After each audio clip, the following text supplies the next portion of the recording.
hakuna mwingine kama wewe,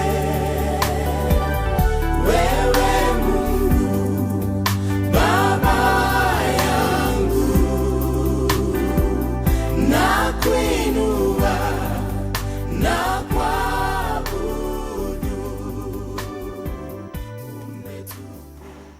So, most welcome to the Jesuit Historical Institute in Africa. If you just introduce yourself briefly. My name is George Deutsch. I'm an associate professor for Commonwealth History in the University of Oxford. Okay, that's great. And the topic you've given us is slavery and abolition in East Africa, from colonial fairy tales to the study of memory. Can you just briefly say what this is all about? It's about two things. One is about the history of slavery in East Africa, but it's also about the way in which historians wrote about that history. And I noted that the colonial history and the early nationalist history had little to say about it, whereas the social historians of the 80s, the memory historians of the 90s, might be more useful to shed some light on this issue. But the origins of all this is that in the history of slavery in Africa, perhaps the people who were most concerned with it, the slaves, have not given enough room for their agency. So what I attempt in my work is to show that they are not just merely victims of domination and repression, but there was a room of maneuver, what they could do, when they could use it. And that was what my research was about, the agency of slaves in history. That's great. I think that explanation let me ask another question about the state of the study of slavery and slave trade really in the academia. What would you say is the state at the moment? Is there great interest? Is there great research being done on that, great publications? I think the research, if you like, the easy research has been done. The easy research is basically the one which is focusing on European documents in European languages. But Swahili sources, Arab sources have not been used to that extent because it takes special language abilities. I also think that the oral history has not been exhausted at all. I never got beyond the surface, just to see the lay of the landscape, but not really understanding how it is constructed. And so, to some extent, talking about memory is try to encourage people to see this as a valuable and lively issue in undertaking research. Oh, great. Again, I'm led to asking another question. I guess most research is directed to areas of interest, and someone would easily ask, why study slavery and abolition of slavery at all? What would you say is the importance of this particular topic, especially to people in Africa, for example? There's a great saying by an American author, I think his name is Faulkner. He said, the past is never dead, it is not even past. And what he meant is that the past left a legacy which is defining our present. And in many ways, ideologically but also materially, we are still wrought with the effects of slave trading and imperialism. And then to understand the present, we need to understand the past. And of course, the old argument is, if you understand the past, you understand the future.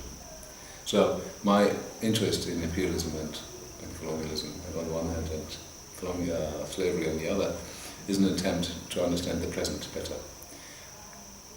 Slavery has affected different areas in Africa in different ways.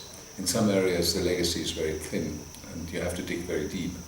In some areas it's a burning issue of the present. So it depends a little bit on what kind of societies we're talking about and what kind of slavery we are encountering in this. So it is an issue of the present, not just merely of the past. I'm led to asking about sources. You mentioned that sources in Kiswahili and in Arabic has not been studied enough. And certainly I know from my own experience that mostly we read English sources written from the point of view of the British. And my question to you is, how about German sources? Do they exist and are they accessible? Now, I wish I could say I have exhausted the German sources and that's a definite study of the end of it, but it's not true. I know that there are there are other sources which one could explore. And I think the particular record of missionary societies might be a particularly good source for records on slavery. I mean, think about it, that some of the Catholic missions were actually German missionary societies, but particularly also the Protestant domain. Those records have not been fully explored. And there's lots of work to be done in German sources on slavery in East Africa, particularly in the missionary field. Now, with the official archive, most of the stuff has been destroyed either by the German administration in Tanzania or during the Second World War. Missionary sources might be in Germany. It would be a good field for study. Yeah. My last question to you is probably a kind of advice to us at the Historical Institute. The Jesuit Historical Institute is really founded to try and enable people in Africa, in this region of Africa, to access certain important sources in studying historical subjects. I wonder, from your point of view, what kind of material should we look for to collect and bring here and make them accessible to people, especially people at the level of a master's, trying to research, for example, the topic of slavery? What kind of records, what kind of books, what kind of material should we be looking for? I mean, I firmly believe that historians are made in the archive. You cannot teach, you can teach master students that much, but I think one of the main parts of what you're doing is inducing people to undertake original and primary research. And that also means that you have to use the sources which are available, i.e. in the Kenya Archive, in the missionary societies, perhaps in Tanzania, particularly in the National Archive. And I think that might one avenue to explore further. What are the kind of sources which are readily available for people to study in official archives and in missionary archives? One other element of study would be to significantly reduce the cost of undertaking research abroad by more fully engage with what is available on the internet. It is amazing what the British, for instance, publish about their records, or the French. And for instance, all parliamentary papers are now published. And the trade slave records are, so huge that not a single person can actually work through in a lifetime through these records. So there might be some other records which are available through the internet, accessible to students at an institution like this they would like to study, because they're available now. They become more and more available. I would be surprised to see any more sources coming out of that.